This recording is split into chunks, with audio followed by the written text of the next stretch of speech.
So if you look at a modern map of the United States today, it really gives off this aura of absolute permanence, right? Absolutely. Like it looks like a neat finished jigsaw puzzle. You've got these straight mathematical lines out west, and then the natural winding river borders in the east. Right, and when you stare at it, it just feels inevitable. Exactly. It feels like the continent was always destined to be carved up exactly like that. But the way those 50 pieces were actually jammed together over the centuries, I mean, it involves secret international pacts, military generals going entirely rogue, and literally sugar-fueled revolutions. Yeah, the modern map is basically a masterpiece of public relations. I mean, we look at those clean, color-coded states today and just assume there was some orderly, civilized process that drew them. Like a bunch of statesmen in powdered wigs politely signing treaties. Exactly. But the historical reality of how those borders were forged is a story of constant and honestly often violent friction. You know, a shifting border on a piece of paper sounds really bureaucratic, but on the ground, it's an incredibly disruptive force. And that messy truth is exactly our mission for this deep dive today. We are investigating the most controversial, high-stakes land deals in American history. Right, tracking the specific mechanics of how this country ballooned from 13 isolated, struggling colonies on the East Coast into this massive, continent-spanning behemoth. And I'm approaching this material today through a very specific dual lens.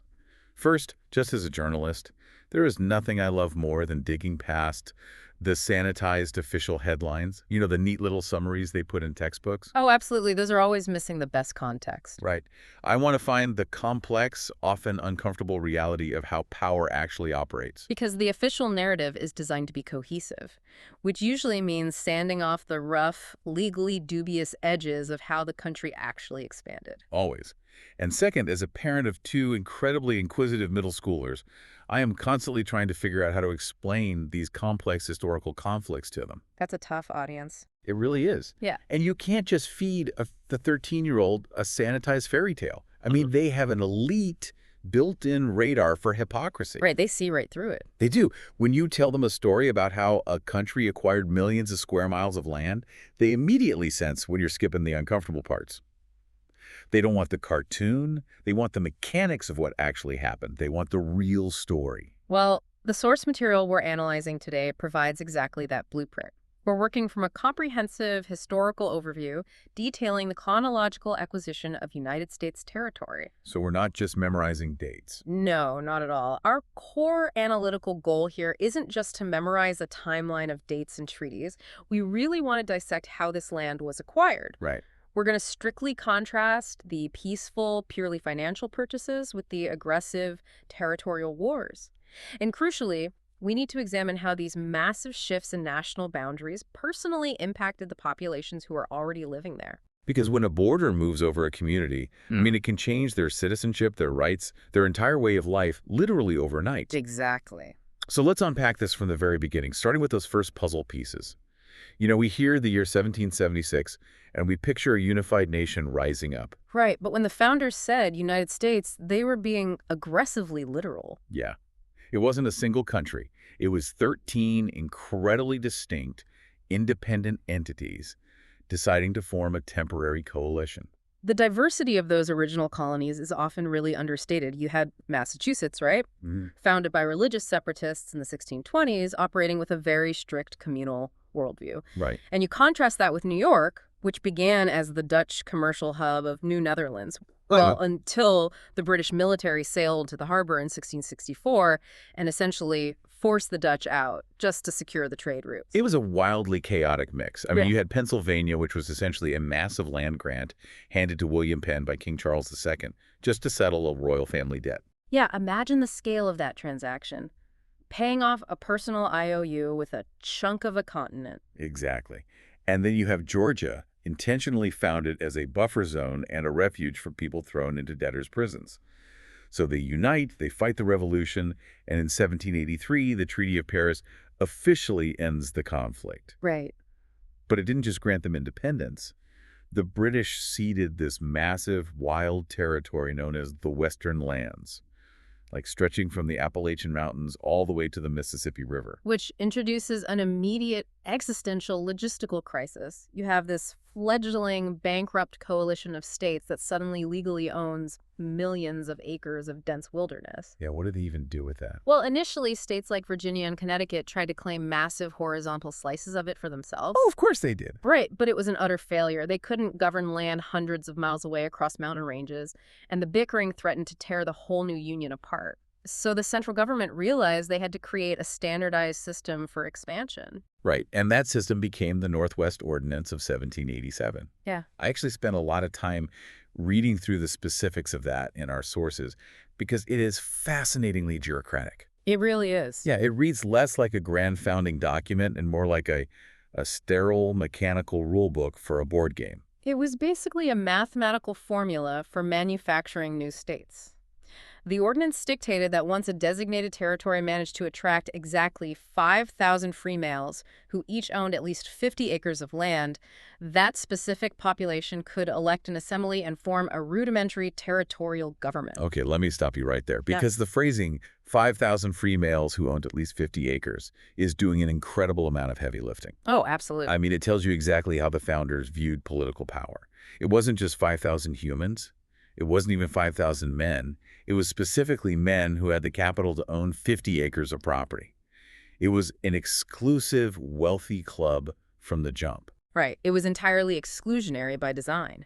The founders feared mob rule, so they tethered political enfranchisement directly to land ownership. Wow.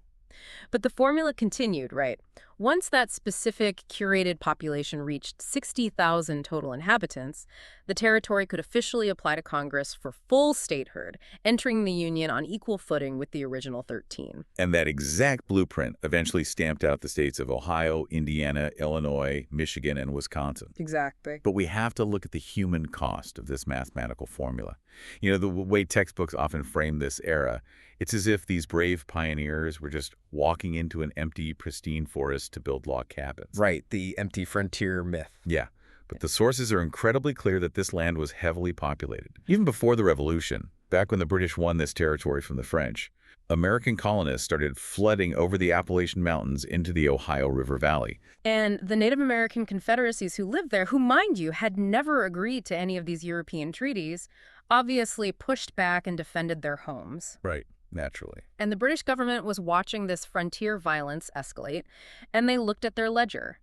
Defending remote, rebellious colonists from Native American attacks was bankrupting the British treasury. So they tried to shut it down. Right. To stop the financial bleeding, the Crown issued the Proclamation of 1763.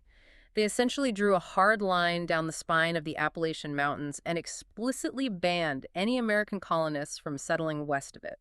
And this is one of those massive aha moments that completely recontextualizes the American Revolution for me as a journalist. Wow, so. Well, we are taught that the rebellion was born purely from high-minded ideals, liberty, the Enlightenment, taxation without representation. But the sources point out that a massive underlying driver of the revolution was sheer real estate frustration. Oh, entirely. The colonists were furious that the British were blocking them from crossing an imaginary line to take land. The British were attempting to manage a volatile, expensive border dispute.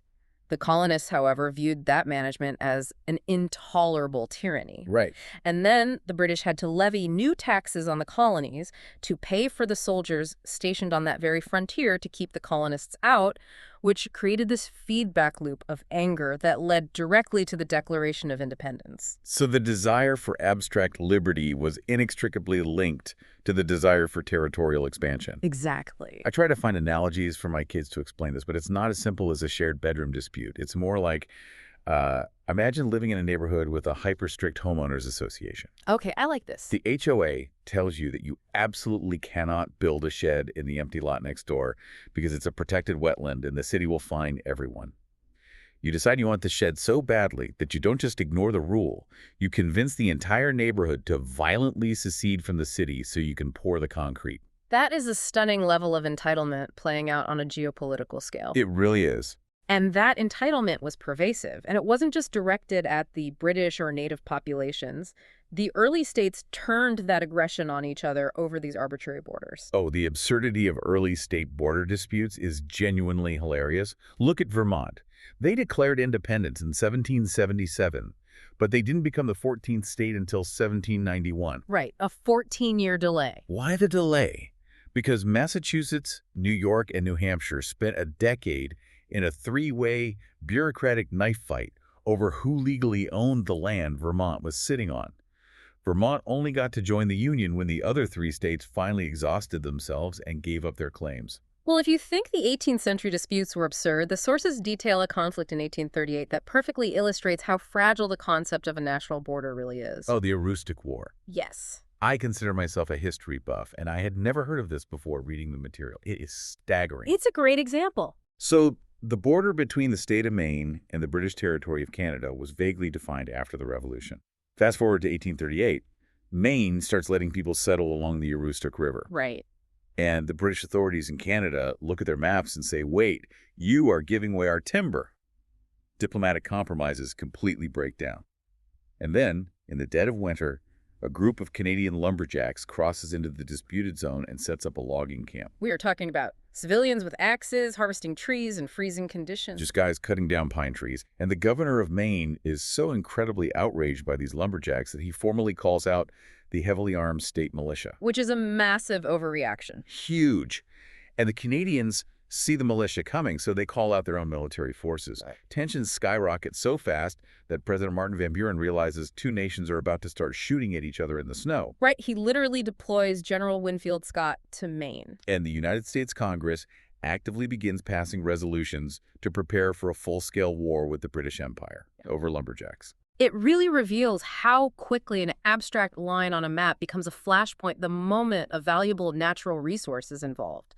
I mean, timber was an incredibly lucrative industry. It's wild. Fortunately, General Scott was a brilliant diplomat as well as a soldier. He managed to de-escalate the militias, and the border was finally formalized by the Webster-Ashburton Treaty in 1842. Not a single shot was fired in anger. No shots fired, just hundreds of angry men freezing in the woods, staring at each other. But the Aroostook War shows the early pattern of American expansion. The East Coast and the immediate interior were settled with treaties, political maneuvering, and the occasional absurd standoff. Right. But as the population grew and looked west, beyond the Mississippi River, that slow, creeping negotiation wasn't going to cut it. To push further, they needed a massive, unavoidable economic trigger. And that economic trigger was geography itself. By the year 1800, the western border of the United States stopped abruptly at the eastern bank of the Mississippi River. Right, a hard stop. Yeah, and if we look at the logistics of the era, the country spanned from the Atlantic to that river, and the river was the absolute, undeniable lifeblood of the entire Western economy.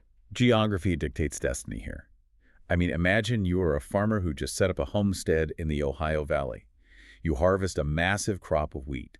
You cannot load that wheat onto horse-drawn wagons and haul it east over the jagged Appalachian Mountains to sell in Philadelphia. No, the transportation costs alone would bankrupt you. Exactly. The only economically viable option is to load your entire harvest onto a flatboat, float it hundreds of miles south down the Ohio and Mississippi rivers to the port of New Orleans, and then transfer it onto ocean-going vessels. The Mississippi was the interstate superhighway of the 19th century. And New Orleans was the inescapable toll booth at the end of that highway. Mm-hmm. Whoever controlled the port of New Orleans held a knife to the throat of the entire American agricultural economy. And the geopolitical maneuvering over who owned that toll booth was dizzying. Following the French and Indian War, France secretly transferred the entire Louisiana everything west of the Mississippi to Spain. Right. For a while, Spain was relatively accommodating, They allowed American farmers to navigate the river and warehouse their goods in New Orleans without levying crushing duties. But geopolitics is a game of musical chairs, and the music suddenly stops in 1800. Napoleon Bonaparte has taken control of France. He is brilliant, ambitious, and he has this grand, sprawling vision of rebuilding a massive French empire in North America. Which is terrifying for the U.S. Absolutely. He secretly pressures Spain into retroceding the Louisiana territory back to France. And the moment whispers of this secret treaty reach Washington, sheer panic sets in. Even before French troops arrive to take control, Spanish administrators in New Orleans suddenly announce that the port is completely closed to American shipping. It was an immediate economic stranglehold. Thousands of Western farmers were financially paralyzed, their crops literally rotting on the docks. Ugh, I can't even imagine. They immediately began flooding Congress with demands that the United States declare war, march down to New Orleans, and take the port by force before Napoleon could reinforce it. And President Thomas Jefferson is watching this unfold, and he is terrified. He knows that a war with a European superpower like France or Spain could easily crush the young United States. Oh, they would have been annihilated. Right. He writes that there is one single spot on the globe, the possessor of which is our natural and habitual enemy, and that is New Orleans. So he tries a desperate diplomatic gamble. He authorizes his minister in Paris, Robert Livingston, to approach the French government and offer them $2 million just to buy the city of New Orleans. Just the port. Just the port. But by the time the American negotiators present this offer, Napoleon's strategic reality had drastically shifted. His dream of a North American empire was imploding, largely due to a disastrous military campaign attempting to put down a slave rebellion in Haiti. Furthermore, he was gearing up for a massive, continent-spanning, financially exhausting war with Great Britain. Napoleon needed hard currency, desperately and immediately. He had absolutely no use for a distant wilderness he couldn't defend from the British Navy. So the American minister walks into the room, fully prepared to intensely haggle over a $2 million price tag for one single swampy port city. And the French finance minister shocks him by countering with a question that is almost incomprehensible. What would you give for the whole of Louisiana?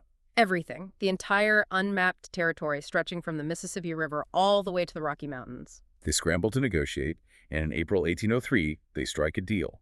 $15 million for the entirety of the territory. When you do the math, it works out to roughly 3 cents an acre. It was an acquisition of approximately 828,000 square miles. With a single treaty, the United States literally doubled its physical size overnight. But the internal mechanics of this deal are what fascinate me as a journalist, because it triggered a massive constitutional crisis for Thomas Jefferson. Right, because of his political philosophy. Exactly. Jefferson built his entire political career on the philosophy of strict constructionism. He firmly believed the President of the United States could only execute powers explicitly written in the text of the Constitution.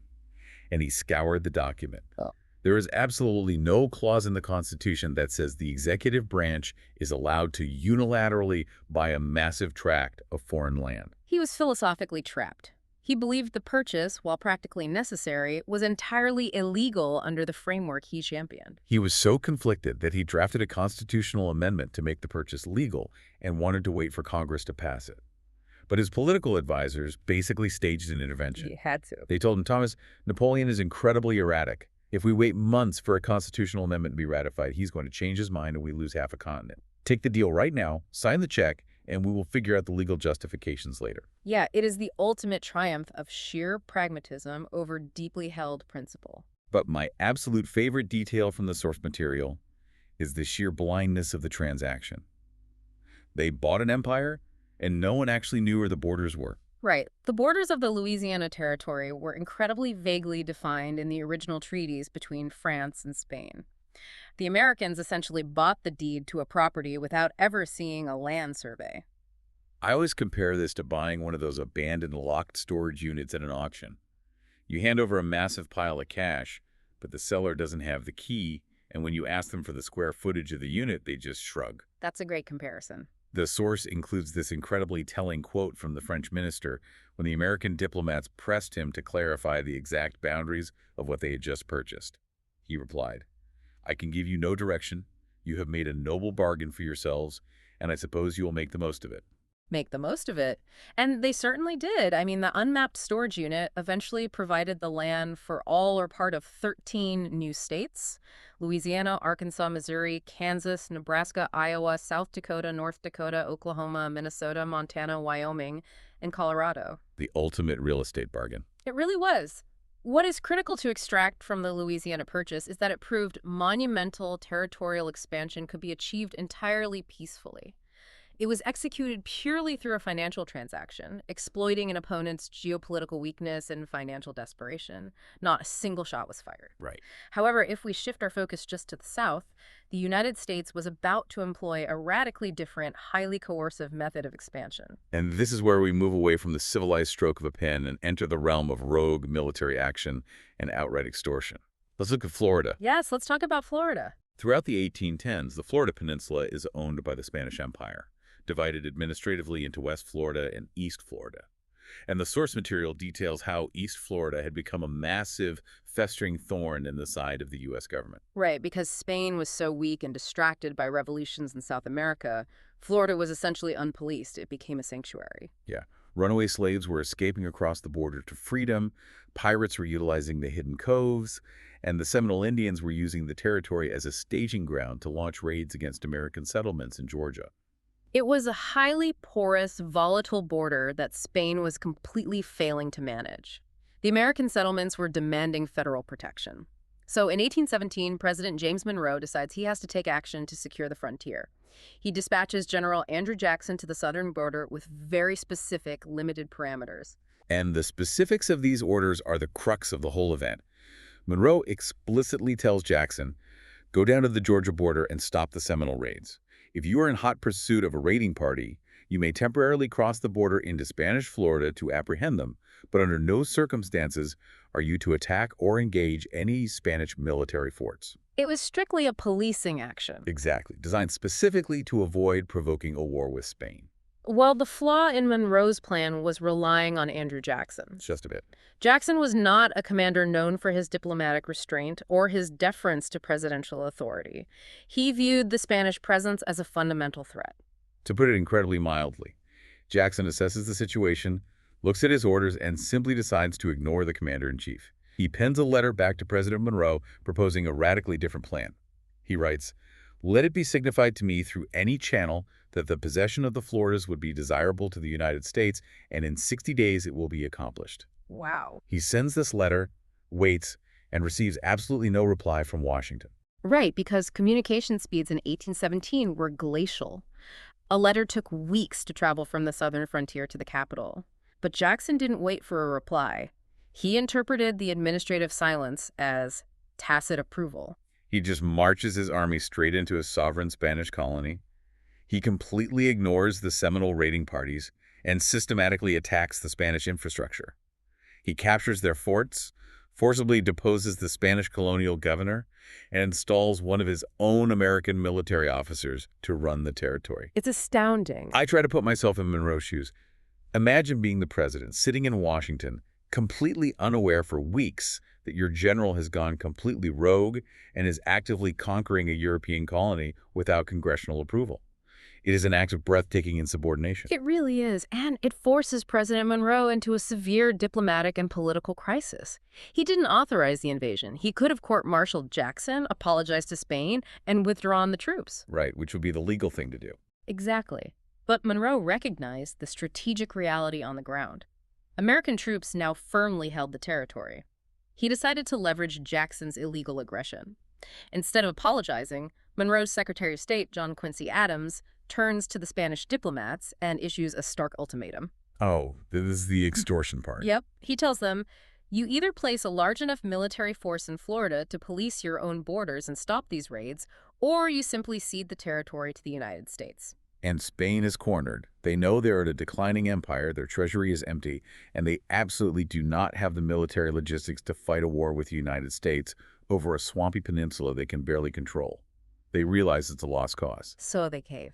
In 1819, they sign the Adams-Onis Treaty. Spain officially hands over East Florida and relinquishes all lingering claims to West Florida.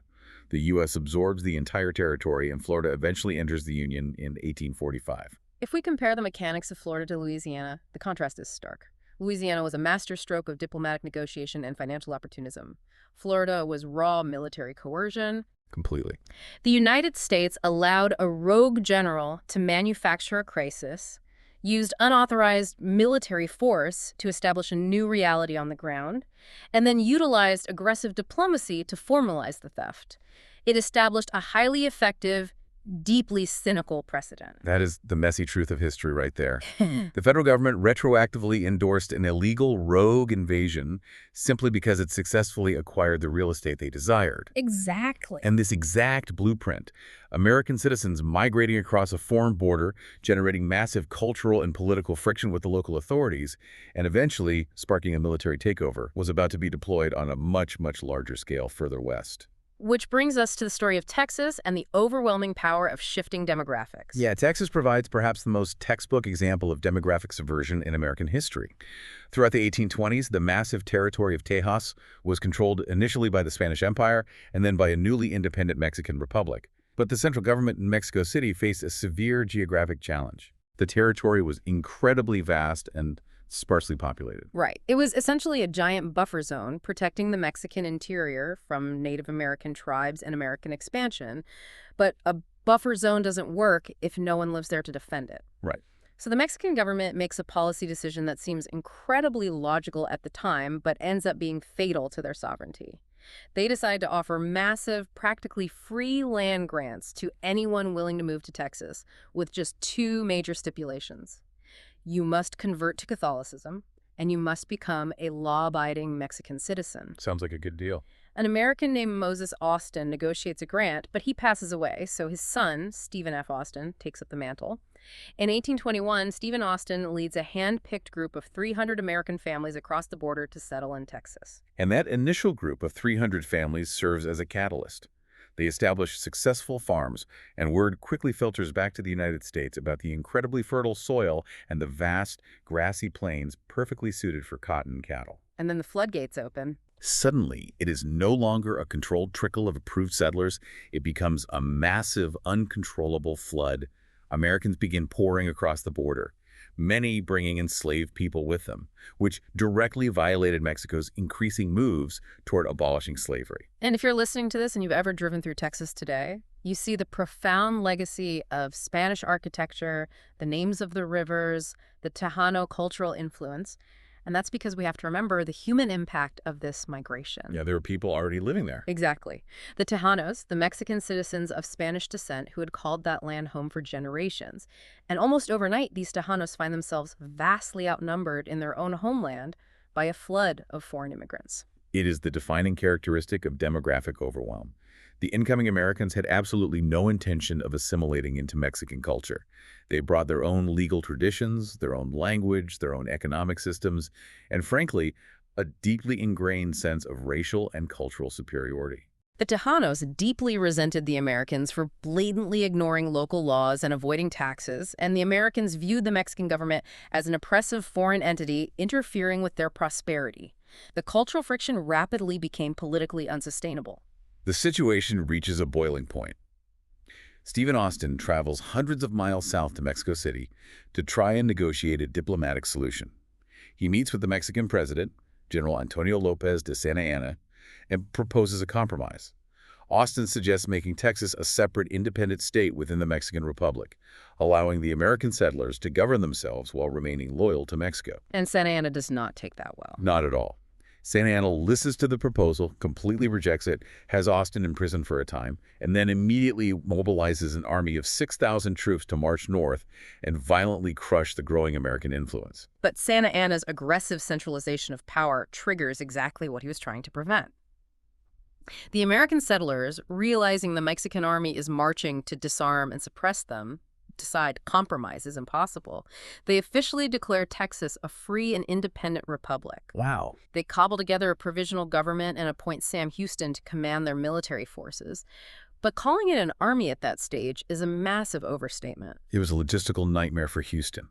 The source text breaks down the sheer desperation of their military situation. Houston essentially had two disjointed, vastly outnumbered forces. One was a group of roughly 400 men stationed at a fort in Goliad. The other was a small, diverse band of volunteers who had fortified themselves inside an old Spanish mission in San Antonio known as the Alamo. Right, the Alamo. We all know the mythic Hollywood legend of the Alamo, but the stark historical reality is brutal. How badly were they outnumbered? The disparity was overwhelming. In February 1836, Santa Anna's professional army surrounds the Alamo. Inside the compound, you have approximately 187 volunteers. This included famous frontiersmen like Davy Crockett and Jim Bowie. Right. But crucially, the defenders also included about 25 Tejanos led by Juan Seguin. This highlights an important nuance. The Texas Revolution wasn't strictly Americans versus Mexicans. It was also a rebellion by locals against Santa Anna's dictatorial suspension of the Mexican Constitution. That's a really important distinction. It is, but regardless of their motivations, their tactical situation was hopeless. They held off the Mexican artillery for 12 agonizing days. On the 13th day, their ammunition was entirely depleted. Santa Anna ordered no quarter. The Mexican forces breached the adobe walls, and in the ensuing close-quarters combat, nearly every single combatant inside was killed. It was an absolute slaughter. And the tactical disasters keep piling up. When General Sam Houston receives word that the Alamo has fallen, he realizes his divided forces are being picked off. He immediately orders the commander of the other garrison at Goliad to abandon the fort and retreat. But they don't move fast enough. The retreat is sluggish. The Mexican cavalry overtakes them, and the Texans are forced to surrender. Santa Anna, determined to crush the rebellion through sheer terror, orders the execution of the prisoners. Over 300 men are marched out and shot. It becomes known as the Goliad Massacre. Santa Anna operated under the assumption that these brutal, uncompromising victories would shatter the morale of the rebellion and force the survivors to flee back to the United States.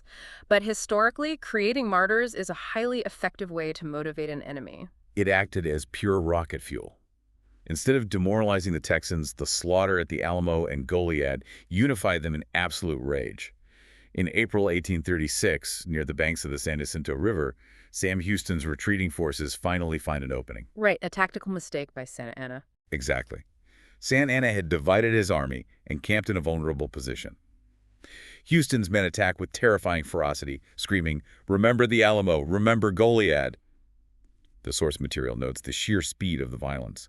The actual Battle of San Jacinto lasted exactly 18 minutes. 18 minutes. Half of the Mexican army was killed in that incredibly brief window.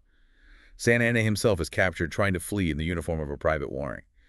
As a prisoner of war, he is forced to sign a treaty officially recognizing Texas as an independent nation. By September 1836, they raised the Lone Star flag. The Republic of Texas is born. But establishing an independent republic was never the genuine endgame for the vast majority of these settlers. They culturally and economically identified as Americans.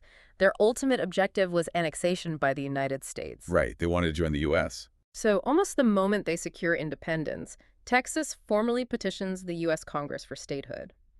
What follows is nearly a decade of intense, paralyzing political gridlock in Washington. Northern states vehemently opposed admitting Texas because it would enter as a massive slave state, throwing off the balance of power in the Senate. But eventually they get in. It took years of political wheeling and dealing, but finally in 1845, the political winds shifted, and Texas was officially admitted to the Union as the 28th state. When we step back and look at the puzzle, the acquisition of Texas represents a completely novel strategy. It wasn't a peaceful purchase like Louisiana. It wasn't a territory conquered in a declared war between two sovereign nations. Right. Texas remains the only recognized independent republic to ever be absorbed into the United States. It was the ultimate masterclass in demographic subversion. It really is a terrifyingly effective blueprint. The process is chilling. A nation invites foreign settlers into a border region. Those settlers rapidly outnumber the indigenous population. They refuse to assimilate. They instigate a severe cultural and political crisis. They launch an armed rebellion. They secure their independence. And then they immediately hand the sovereignty of that territory over to their home country.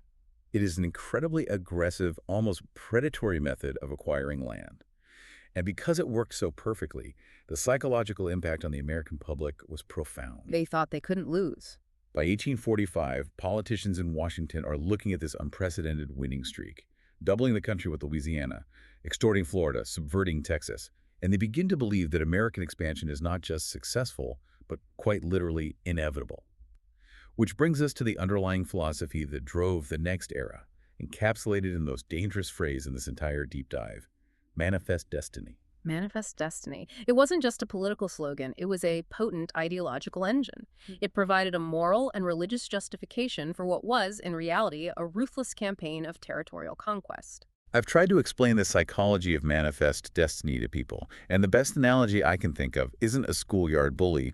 It's more like a hostile corporate takeover, where the invading company uses market inevitability to justify their aggressive tactics. Tell me more about that. Imagine a massive corporation walks into the boardroom of a smaller, regional company. The massive corporation doesn't just say, we are bigger than you and we want your assets. They say, the fundamental laws of economics dictate that we absorb you. It is our destiny to control this market. Therefore, if you try to fight our hostile takeover, you aren't just fighting us, you are fighting the natural order of the universe, and that makes you the aggressor. That's a very accurate framing. It frames unprovoked expansion as divine providence. The actual phrase was coined in 1845 by a newspaper editor named John O'Sullivan. He wrote an editorial arguing that foreign nations needed to stop interfering with America's manifest destiny to overspread and possess the whole of the continent which Providence has given us. The word manifest means clear, obvious, undeniable. To the true believers, this was not a debate over foreign policy. It was a scientific and theological fact. God, or nature, intended for the United States to stretch unbroken from the Atlantic to the Pacific Oceans. Right. And the terrifying thing about that ideology is that once you genuinely believe the universe has ordained your expansion, you stop worrying about whether the methods you use to achieve it are ethical or legal. The ends completely justify the means. Which perfectly sets the stage for the presidency of James K. Polk. If previous presidents opportunistically expanded the country, Polk weaponized the concept. He based his entire 1844 presidential campaign on the explicit, unapologetic promise of massive territorial expansion. He had a map and he was going to fill it. Yes. Yeah. He locked onto two primary targets: the vast Oregon Territory in the Pacific Northwest and the sprawling Mexican territories of California and New Mexico in the Southwest. And he employed drastically different, highly calculated strategies to acquire each. Let's examine his northern strategy first. Right, the situation in Oregon.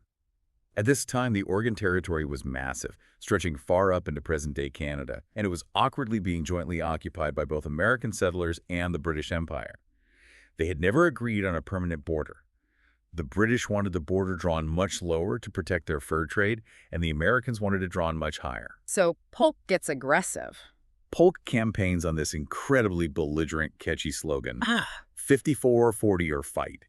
He is publicly demanding that the border be drawn all the way up at the 54-degree, 40-minute line of latitude, deep into British claimed territory, and he is telling the American public he is fully prepared to go to war with the most powerful empire on earth if he doesn't get it. It was a brilliant, if dangerous, piece of political theater.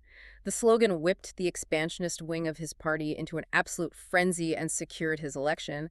But the historical twist here is that despite all of his bellicose, chest-thumping rhetoric, James K. Polk had absolutely zero intention of actually fighting a war with Great Britain over the rainy pine forests of Oregon.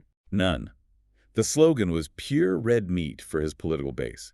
Behind closed doors, out of the public eye, his diplomats were engaging in quiet, highly pragmatic negotiations with the British. Right, they were making a deal. In 1846, the two nations calmly agreed to compromise. They split the difference and set the official boundary at the 49th parallel, which perfectly established the modern border between the U.S. and Canada. No 5440, no fight, just a boring, peaceful treaty that eventually carved out the states of Washington, Idaho, and Oregon. It was a masterclass in political pragmatism. And Polk was so pragmatic with Britain because he was deliberately saving his military resources and political capital for his southern strategy. And this is where the doctrine of manifest destiny turns deeply manipulative. Very manipulative. The geopolitical situation with Mexico was incredibly fragile. Mexico had never officially recognized the independence of Texas. To the government in Mexico City, Texas was not an independent republic. It was a rebellious province, temporarily out of their control. Therefore, when the United States officially annexed Texas in 1845, the Mexican government viewed it as a direct, unacceptable act of war. To make a volatile situation even worse, the actual border of Texas was violently disputed. The newly admitted state of Texas claimed that its southern border extended all the way down to the Rio Grande River. The Mexican government completely rejected this, claiming the historical border was the Nueces River, which sits roughly 150 miles further north. That creates a massive strip of highly contested land. A statesman acting in good faith would view this border dispute as a diplomatic crisis to be carefully resolved. James K. Polk viewed it as a tactical opportunity to be exploited. He didn't just want to secure the disputed strip of Texas. His eyes were firmly fixed on the massive Mexican territories of New Mexico and the crown jewel, the ports of California. This entire sequence sets off every journalistic alarm bell in my head. The timeline of Polk's actions is a brilliant, terrifying case study in how a world leader can deliberately provoke a war while successfully convincing their own public that they are the innocent victim. It's textbook. First, Polk attempts the financial route. He sends an ambassador, John Slidell, down to Mexico City. Slidell is authorized to offer the Mexican government a massive pile of cash, up to $30 million. Not just to settle the Texas border dispute, but to straight up purchase California and New Mexico. But the Mexican government is already incandescent with rage over the annexation of Texas. They view the offer to buy half their country as a profound insult.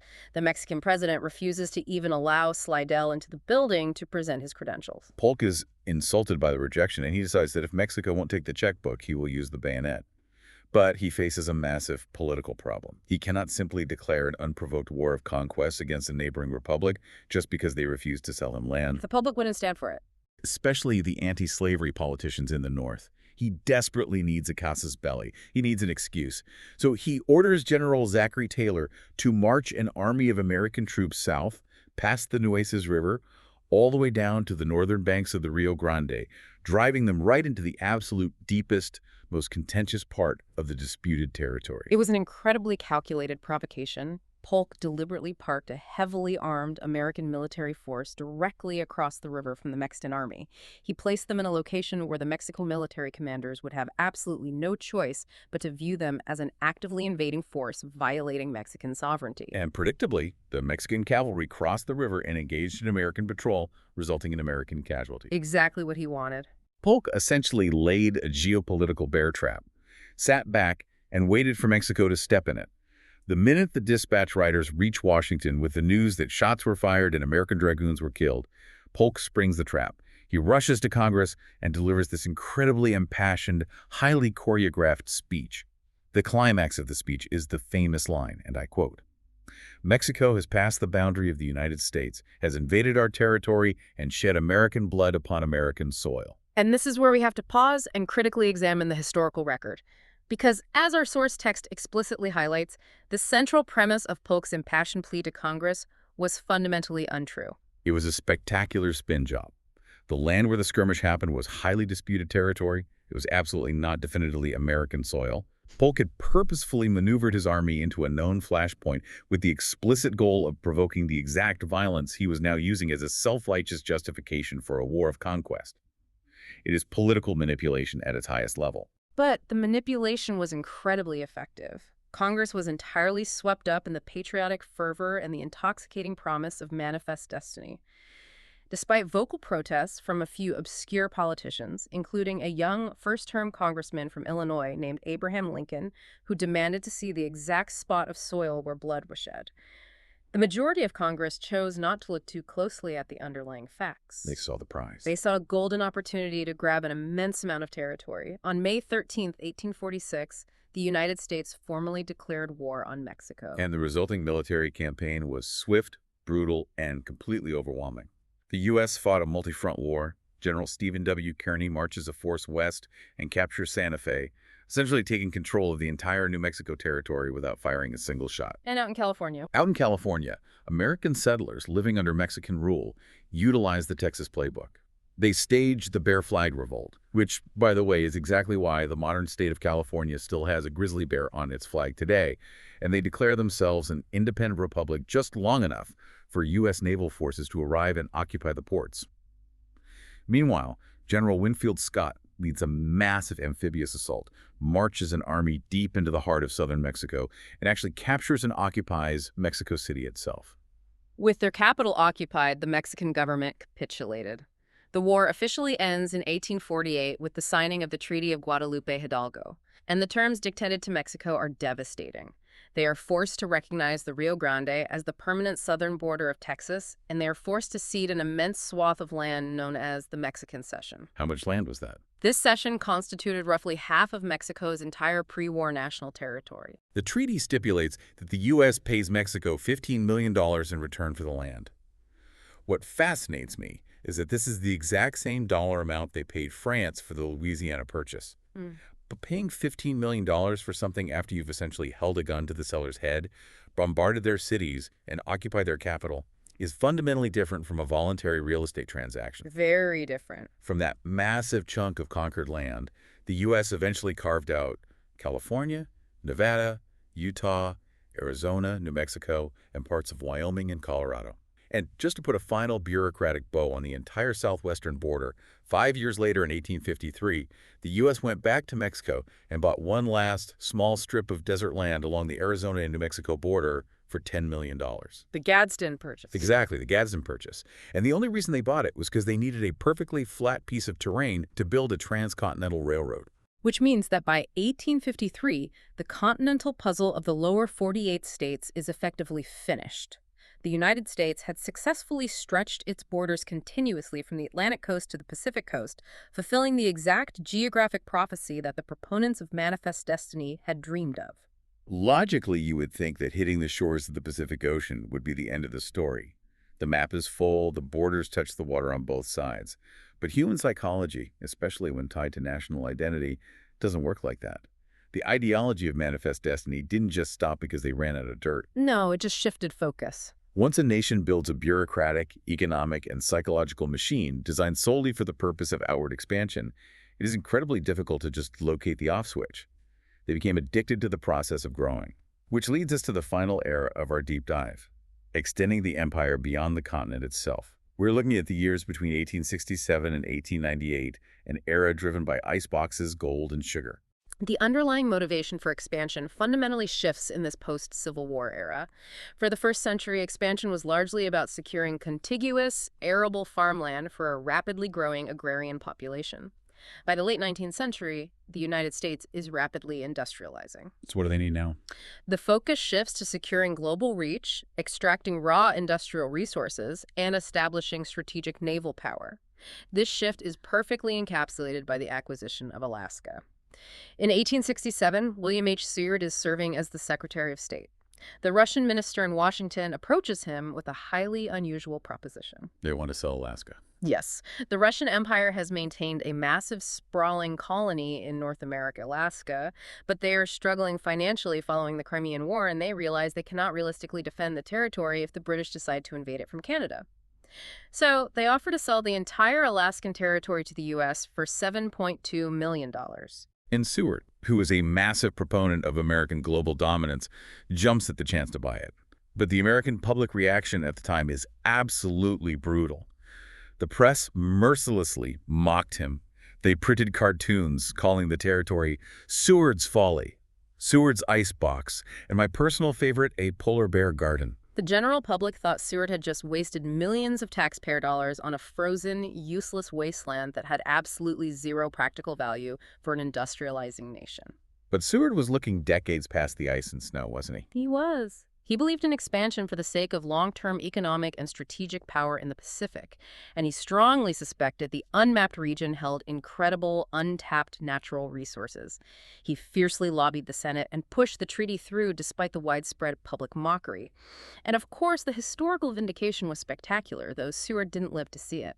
Right. The mockery abruptly stopped in 1896. Why? Because prospectors discovered massive deposits of gold in the Klondike and the Yukon. Suddenly, that $7.2 million icebox looks like the greatest geopolitical bargain since Thomas Jefferson bought Louisiana. And it wasn't just gold. The long-term extraction of oil, timber, and copper meant the natural resources alone paid for the territory thousands of times over. It was a massive vindication of the peaceful financial purchase strategy. But the story of how our 50th state entered the Union is the exact opposite of a peaceful purchase. The acquisition of Hawaii is, frankly, the messy truth of American expansion at its most overtly imperialistic. Hawaii is a deeply complex case. It was a recognized sovereign kingdom with its own monarchy and a rich cultural history. For decades, the U.S. government had viewed the islands as a critical strategic asset. As the U.S. looked to expand its trade with Asian markets, Hawaii was the perfect logistical stepping stone across the vast Pacific Ocean. By 1887, through intense diplomatic pressure, the U.S. had secured the exclusive right to build a naval base at Pearl Harbor. But the true power dictating events in Hawaii wasn't the U.S. military. It was a small cartel of private agricultural businessmen. The sugar planters. Yeah. Throughout the 19th century, wealthy American and European businessmen had steadily moved to Hawaii, aggressively bought up massive tracts of native land, and built enormous, highly lucrative sugar plantations. Over the decades, they essentially consolidated control over the entire Hawaiian economy. And economic dominance inevitably translates to political dominance. Exactly. They had previously forced the Hawaiian monarchy, at the literal point of a bayonet, to sign a constitution that stripped the native Hawaiians of much of their voting rights and handed political power to wealthy landowners. But in the early 1890s, two specific events occur that deeply threaten the planters' iron grip on their profit margins. First, a domestic political shift occurs within Hawaii itself. In 1891, Queen Liliuokalani ascends to the throne. She is a highly educated, fiercely dedicated Hawaiian nationalist. She looks at the state of her kingdom and immediately begins taking constitutional steps to limit the outsized, predatory political power of these foreign planters and restore voting rights and sovereignty back to the native Hawaiian people. She is trying to take her country back. Yes, she is. But second, right around the exact same time, thousands of miles away in Washington, the U.S. Congress passes the McKinley Tariff. This new law dramatically raises taxes on imported goods. Crucially, it makes sugar grown domestically on American soil much cheaper than foreign-grown sugar. So these American planters operating in Hawaii, who are technically operating in a foreign sovereign country, are suddenly watching their massive profit margins completely evaporate because their sugar is now too expensive to sell competitively in the U.S. market. If we analyze the mechanics of the planters' response, it is brutally, ruthlessly pragmatic. They look at their ledgers. If being classified as a foreign entity is destroying their business, then the obvious solution is that Hawaii can no longer be a foreign entity. It must become an American territory to bypass the tariff. It's all about the money. Exactly. And if Queen Liliuokalani is standing in their way and trying to limit their power, the queen has to be removed. So in January 1893, this small cabal of businessmen orchestrates a coup d'etat. And they don't do it alone. They collude with the American minister to Hawaii, who, completely unauthorized by the president, orders a detachment of heavily armed United States Marines to land in Honolulu. The Marines march on the palace. The Queen, wanting to avoid a bloody massacre of her people by modern American weapons, yields her authority under protest. Think about the sheer unfettered audacity of that action. A group of private agricultural executives literally overthrows the government of a sovereign nation, backed by rogue U.S. troops, entirely to save on export taxes. And then they try to make it official. Right. Once they seize control, they declare themselves a provisional government and immediately draft a treaty of annexation, rushing it to Washington to make the theft official. Now, the political ping-pong match that occurs in Washington over this treaty is fascinating because it shows how deeply divided the country was over imperialism. President Benjamin Harrison is in office when the treaty arrives. He is a staunch expansionist. He looks at the treaty, says this is fantastic, we get Pearl Harbor, and immediately sends it to the Senate for ratification. But before the Senate can finalize the vote, a presidential election occurs, and power changes hands. Grover Cleveland takes the oath of office. Cleveland belongs to a different political faction. He is a strict anti-expansionist, and he is actually deeply appalled when he reads the reports of how the coup was executed. Right, he investigates it. He orders an independent investigation, realizes the overthrow of the Queen was entirely illegal and orchestrated by American business interests, and he explicitly withdraws the annexation treaty from the Senate, refusing to take the stolen land. He basically tells the planters, we aren't accepting your stolen country. But the planters are deeply entrenched. They don't give the country back to the Queen. They just declare themselves the Republic of Hawaii and settle in to wait Cleveland out. They run their fake republic for a few years until the political winds in Washington inevitably shift again. As they always do. In the election of 1896, William McKinley wins the presidency. McKinley is an unabashed expansionist. 2 years later, the Spanish-American War breaks out. Suddenly, the U.S. Navy is fighting battles in the Philippines, and the military desperately, urgently, needs a secure logistical base in the middle of the Pacific Ocean to refuel their warships. Strategic necessity overrides morality. Exactly.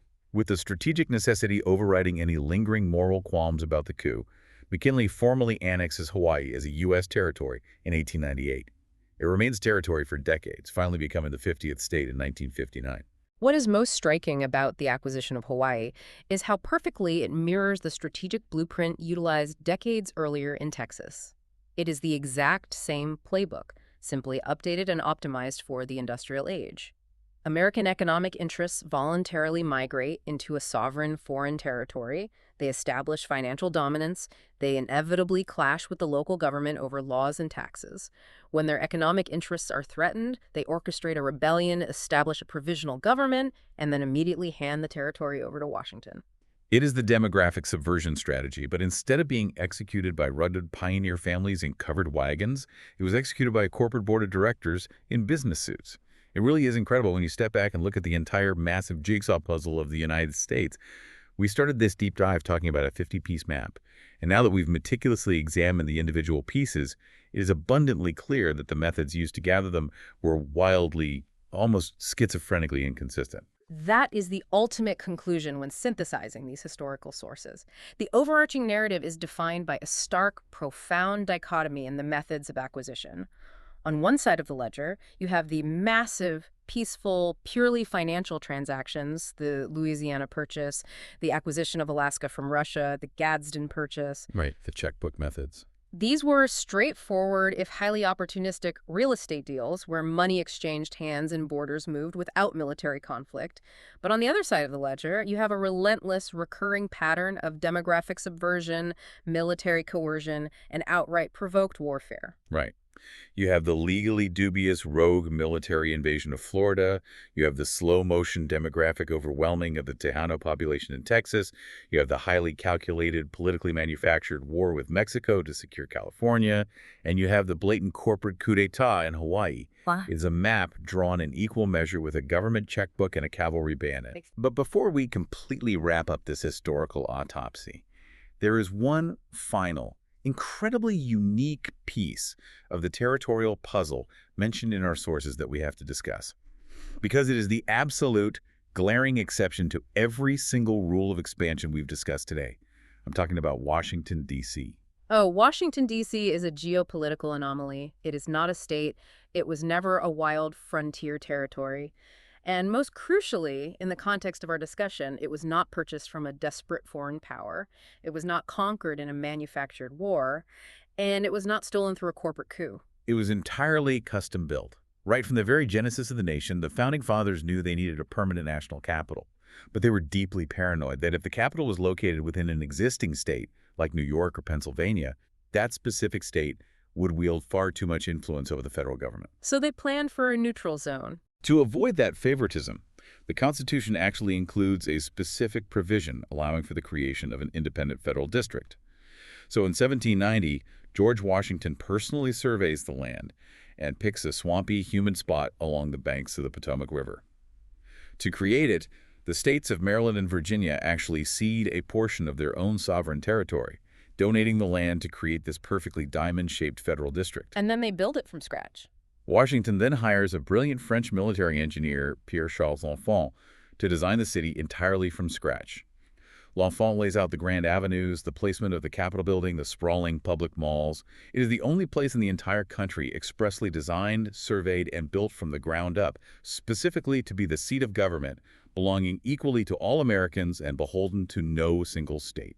It stands as a unique, purely intentional creation of bureaucratic order in a country that, as we've seen, otherwise grew through chaotic, opportunistic, and often highly violent expansion. And as the physical borders of the country pushed endlessly outward, the national symbolism evolved right alongside it. The source text ends by pointing out the simple fact that the American flag constantly changed with the map. Every single time the nation utilized one of these methods, whether purchase, war, or subversion, to acquire a new piece of the puzzle and eventually elevate it to statehood, they added another star to the canton of the flag, steadily marching all the way up to 50. The flag itself serves as a visual, chronological record of that relentless outward territorial push we've been dissecting today. Which leaves me with a final lingering thought that I want to pose directly to you, the listener. If you're listening to this on your commute or while you're walking the dog, think about the psychological weight of that history. We've spent this session uncovering the highly complex, often messy truth behind that neat, finished map. It's a lot to process. It is. We've seen how the intoxicating ideology of manifest destiny, this undeniable, unstoppable, almost religious drive to continuously possess more land, acted as the fundamental engine for the entire American experiment. From the early colonists furiously pushing past the Appalachian Mountains to secure farmland, all the way to corporate sugar planters seizing island nations in the Pacific Ocean, the absolute defining characteristic of this country for over a century was the sheer act of expanding its borders. The drive for more. Exactly. So here is the question you have to ask yourself. If our flag, our economy, and indeed our entire national psychological identity was forged by this constant, relentless drive to push the borders outward until we finally hit 50 stars, well, what happens to all of that built-up aggressive energy now that the puzzle is finished? When a nation's entire historical identity is defined by the endless act of expanding into new territory, how does it define itself when there is finally nowhere left to expand on the map?